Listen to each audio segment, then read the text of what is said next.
Malemda Communist na lengak balibak singi manungda senmitlon khwaidagi khongjel yang balibak ni Vietnam Southeast Asia lebak singi manungda arang bathawan misak amani yamna lairaba lebak ama oirambadagi Englishing amaga chamapan marifutarukta doi moi haina khangnaba senmitlon gi ahongba thongsil ama paikhatkibadagi ngasidi mayai oirap nungai balibak ama oire Englishing ani nifumanga phawada chawkhat balibak ama oinaba pandam thamli lebak asigi anoba prime minister na lagliba chahi manga asida economic growth rate ase double digit oinanaba honari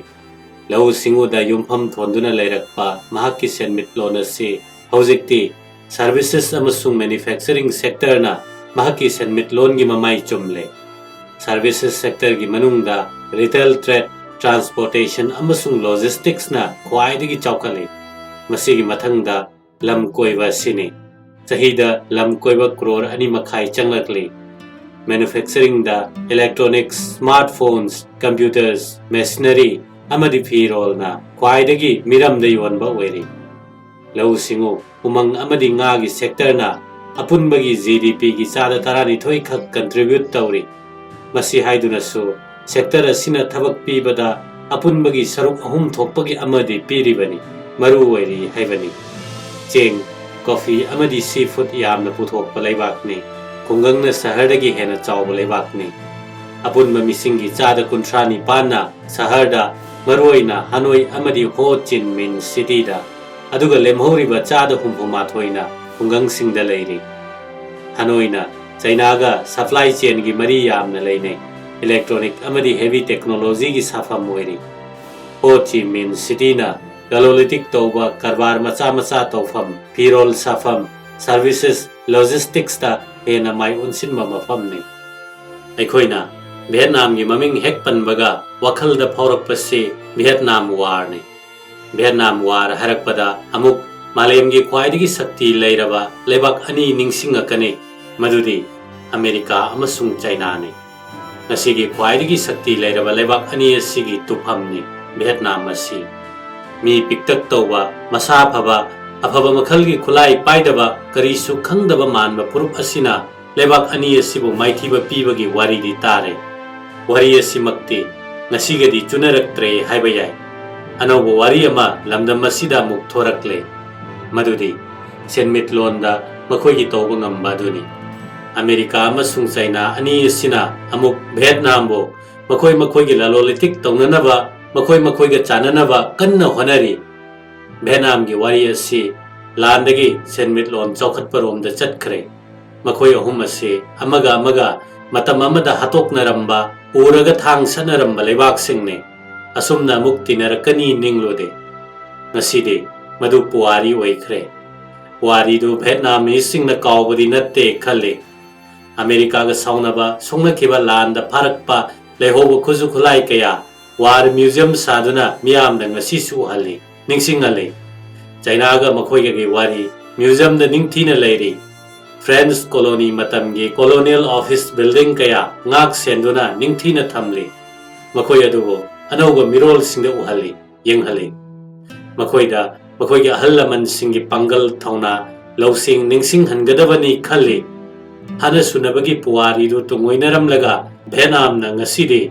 makhoi ikheng tanakiba lebak ani asiga dalolitik chawna tonaduna amaga mateng pangnaduna chawkhatnaba honerakli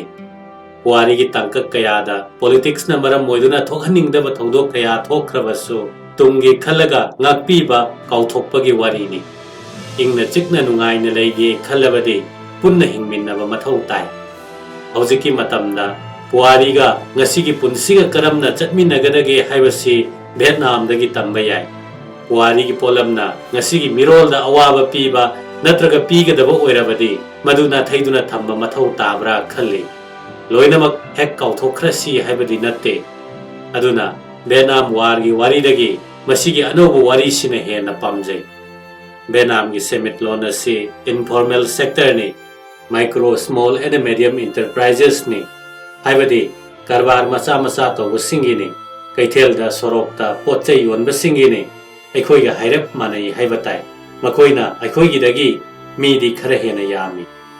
Vietnamese national character ga makhoi gi senmitlon phagatpaga tana thanaba yadraba mari amale madudi makhoi ahawba chaba thakpa yamna pamjaba achamba punsi mahingda hingba ahawba yu thakpa ngaihak isei nongmai saktuna awaba pothaba mayai oirap nungaiba punsi amada hingba pamba purupni mapumda yengbada makhoi asi ka hena nungaiba pamba ka hena ngawba pamba purup amadi natte maram maduna thabak suraga mapanda thoraga lambi mapanda phamba hotel singda cha thakpasi makhoi gi chanabini mayumda chak nungti gi toina thongdrabanina lambi sorokta potchai yamna yonba chana thaknaba dukan sing pot silabanina dukan marang kaine leire Vietnam ge choba city ani Hanoi amasung Ho Chi Minh city ani asida achoba chak hotel dagi macha na yambe heli aduga mi changba su makhoidana heli MSME amadi informal oiba mongda karbar toba pamli basi atopa maram amana tax yamna thidaba natraga karigumba kanda tax sukthi thidaba yaba sisu achoba maram amani chokhat pa haibasi ing tapalamda mama oiba tai ing tapalamda mama oige hairabadi chokhat pa mathau tai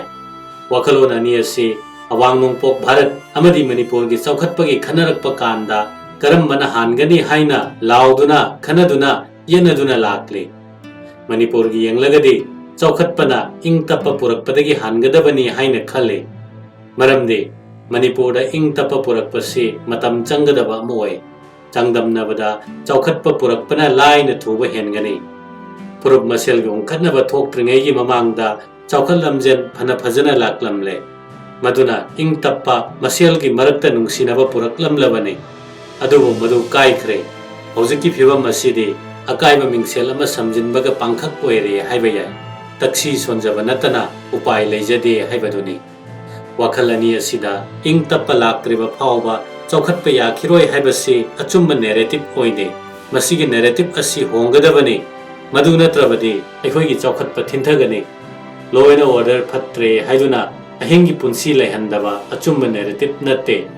matam amada Manipur gi cinema hall singda athengbada film kaplamme madu yamna pamna miyam hopna yengnaba matamni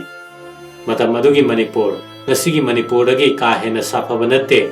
security amadi technology yamna leiraba chokhalaba matam masida law and order phatre haibagi namada numidang pung tarukta thonglon ba si numit tangkhai ama pumlaga leire haibani paisa tanba leple haibani paisa tanba hantaragadi karamna paisa paigadoribano mina ahing nungthil numidang khaktana paisa tale punsi tangkhai gi narrative asida aikhoina chalabadi chokhatpa thilagani Vietnam da ahing gi punsiga ayuk nungthil gi punsiga nungaiba khenei ahing pung 12 henba phawba potchai yonba chaba thakpa tawi Imphal da numidang pung 9 taba matamda mapanda chakchafam leite masina maruina mapandagi lakpasingda yamna khudong chadaba oihali Vietnam dagi tamjaningai oiba thausil amana ayuk nungthil phamba dukan sing numidang da phamba yahandaba aduni numidang wairam pung 3 tarakpada achoba shopping mall sing thonglon hangani aduga mafam adugi akoibada street vendor mayam ama thorakani numidang wairam pung 3 ki matungdagi street vendors sing gi gaithel onthokhragani aikhoi gi street vendor gi leiriba awabasi asigumba thausil ama chana hanba yabra khana haningi masina street vendors singa ima kaithel gi podyon bi singa ungkhatnaba kharadi hanthangani